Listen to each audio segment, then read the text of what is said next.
যখন জুমার দিন আসে, এই জুমার দিনে যদি কোনো ব্যক্তি সকাল সকাল গোসল করে, আর্লি মর্নিং গোসল করে, গোসল করার পরে তার উত্তম পোশাকটা পরিধান করে, আর গোসলটা করে ফরজ গোসলের মতো, আতর সুগন্ধি খুশবু তার সামর্থ্য অনুযায়ী ব্যবহার করে, এরপরে পায়ে হেঁটে হেঁটে মসজিদে আসে, বাহনে চড়ে নয়, পায়ে হেঁটে হেঁটে।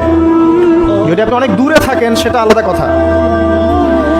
এবং ইমামের কাছাকাছি বসে, মসজিদে আসার পরে যতটুকু সম্ভব হয় সুন্নত পড়ে নিল, নফল পড়ে নিল, এরপর ইমামের কাছাকাছি এসে বসলো। ইমামের খুতবা শ্রবণ করে মনোযোগের সাথে। খুতবা শ্রবণ করার সময় কাউকে কষ্ট দেয় না। কাউকে কষ্ট দেয় না মানে হচ্ছে যে কেউ কথা বললে তাকে এতটুকু বলে না যে তুমি চুপ করো, কোনো কষ্ট দেয় না। ইমামের খুতবা শ্রবণ করে, নামাজ পড়ে ইমামের সাথে। এই ব্যক্তির আমল নামায় নবী সাল্লাল্লাহু আলাইহি ওয়াসাল্লাম বলছেন যে প্রত্যেক পদক্ষেপের বিনিময়ে 1 বছরের নফল নামাজ আর 1 বছরের নফল রোজার নেকি লেখা হয়। জুমার এই সমস্ত নেকি নষ্ট হয়ে যাবে যদি আমরা এখানে আদব রক্ষা করতে না পারি।